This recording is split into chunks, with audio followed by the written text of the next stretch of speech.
Back to our election coverage right now. In this election day, bringing us one step closer to the next leader of Atlanta. The mayoral race is tight and will likely head to a runoff. Want to bring back in 11 Alive political analyst Andra Gillespie. Thank you for joining us again during our 6 p.m. broadcast. I wanted to start with undecided voters here. And a recent poll from the AJC showed that 41% of voters were still undecided as of last month. But in 2017, during the last race for Atlanta mayor, we saw only about 14% of voters were undecided. What do you think is making the difference this time around? What's the big change in years here? I think there is some ambivalence about the candidates. In particular, this doesn't bode particularly well for former Mayor Kasim Reed. So even though he's in a strong position to make it into the runoff election, somebody would have assumed that he would have been the runaway favorite because of his name identification. But the scandals that plagued the latter part of his term, I think, are affecting sort of people's willingness to want to vote for him.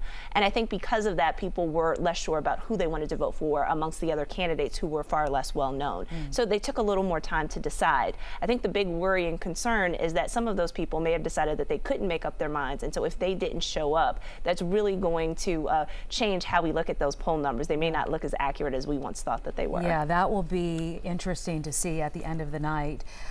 So I heard you say that you believe this will be headed to a runoff, and now we have this new rule in place this year due to Georgia's new voting law that all of the results have to be in by 10. Do you think we'll know pretty early in the evening, sometime before 11, who will be possibly the two candidates in the mayor's race? So based on your own reporting, there really haven't been many problems in the city of Atlanta, so there shouldn't be anything that delays this election. The other thing is that this is a low turnout election, so this isn't like last year where you're counting millions of votes in the metro area.